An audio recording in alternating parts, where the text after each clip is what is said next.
ही हळद क्रॅक करता करता माझे हात क्रॅक झालेत. आई, मी तुला आत्ताच सांगते, हे मी फर्स्ट आणि लास्ट टाइम हळद क्रॅक करते. याच्या पुढे मी लाईफ मध्ये कधीच हे काम करणार नाहीये. अगं काय चाललंय? हा, असं म्हणून कसं चालेल बरं? तुझ्या अजून एका ताईचं लग्न बाकी आहे. त्यावेळी आपण बाहेरून मागू, ओके? रेडीमेड हळद. आणि अगदीच नाही जमलं ना तर मी मिक्सरला लावेल आणि लगेच बारीक करून टाकेन. हे असं नको. अगं असं काय म्हणतेस ज्योती? बघितलं का कीर्ती काय म्हणतेय? तुझ्या लग्नात हळद काढणार नाही म्हणतेय.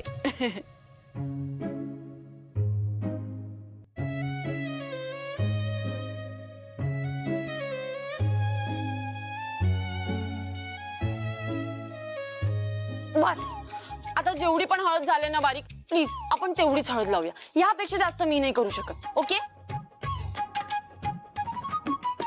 आता काय राहिलंय? अरे हा, प्रीतीताई, आता गायकवाडांच्या घरची उष्टी हळद यायची बाकी आहे ना? हो अगं, आधी स्वराजना लावतील आणि मग उरलेली हळद इकडे पाठवून देतील. ओ, पण मग आई, उष्टी हळद म्हणजे स्वराजीजूंच्या अंगावरची काढलेली हळद वगैरे पाठवणार की काय? इव, मला वाटलंच तुला असं काही वाटत असेल.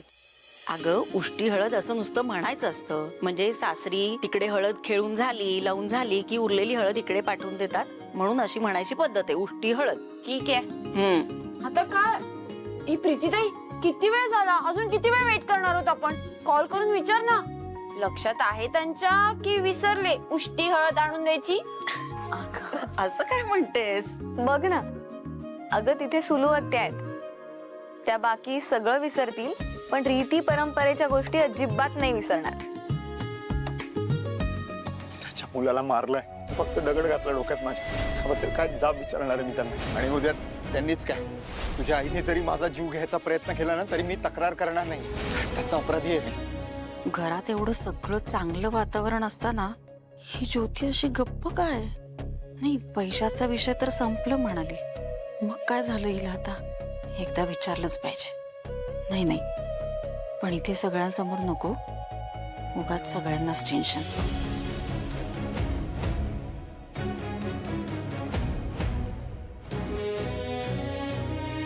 स्वराज किती लहान होता आपला, आता लग्न आहे त्याचं. दिवस कसे भरा भरा जातात कळतच नाही.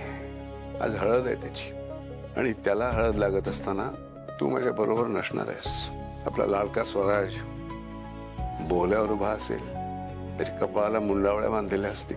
त्याच्या आणि आपल्या होणाऱ्या सुनबाईंच्या मध्ये अंतरपाठ धरलेला असेल. सगळे लोक आनंदाने त्यांच्या डोक्यावर अक्षता टाकत असतील आणि हे सगळं बघत मी एकटा उभा असेल. एका डोळ्यात स्वराज बद्दलच्या आनंदाचे अश्रू आणि दुसऱ्या डोळ्यात हे सगळं बघायला तू नाहीस या दुःखाचे अश्रू. सगळं बघायला तू हवी होतीस का? खूप मिस करतो मी तुला. दादा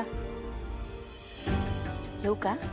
नाही, तुम्हा दोघांच्या प्रायव्हसीच्या मध्ये येत असेल तर सांग मला, तसं लगेच जाते. अगे नाही नाही नाही, ये ये ये. तूच काय, आमची दोघांची प्रायव्हसी कोणीच ब्रेक करू शकत नाही. काय विचार? का? आमचं कनेक्शन हार्ट टू हार्ट आहे. हा, हे सॉलिड आहे तुमचं. बरं ते असू दे. सगळी तयारी व्यवस्थित चालली आहे ना? काही कमी पडत नाहीये ना? नाही, तू असताना मला काही विचारायचीच गरज नाही. तू सगळं उत्तम पार पाडशील माहिती आहे मला. नाही, पण तू या लग्नासाठी फारशी उत्साही नाहीयेस म्हणून विचारतोय. हे बरोबर आहे तुझं. मला काही फार पसंत नाही जे काही चाललंय ते, पण जे काम तू माझ्यावर सोपवलंस ते मी निर्विघ्नपणे पार पाडेन. माहिती आहे ना तुला दादा? ते माहितीच आहे ग, पण फक्त कर्तव्य म्हणून नाही. प्रेमाने सगळं केलंस ना तर जास्त आवडेल मला.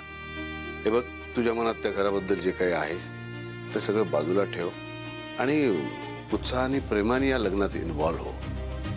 शेवटी तुझ्या बाच्याचं लग्न आहे. दादा, माझ्या बाच्याच्या लग्नात आनंदाने नाचले असते ती मुलगी मला पसंत असती तर, पण जे मला दिसतंय ते तुम्हाला का दिसत नाही मला तेच कळत नाहीये. नाही रे, ती मुलगी बरोबर नाहीच आहे. तिच्याकडनं ना असे निगेटिव्ह वाईब्स येतात, एकदम नकारात्मक ऊर्जा.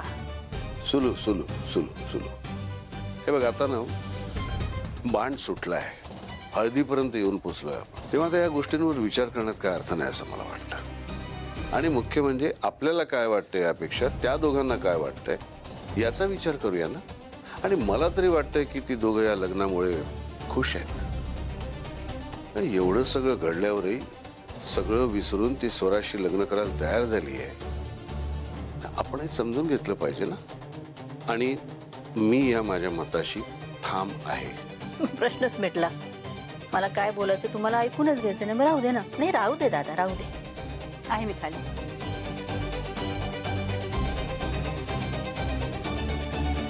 काय करायचं गाईचं, कसं समजवायचं हिला. तुझं नीचं बरं जमायचं नाही. हट्टी असली तरी तुझं सगळं ऐकायचं. आजही तू असतीस ना, सगळं सुरळीत पार पडलं असतं. खरंच पावला पावलावर मिस करतो मी तुला.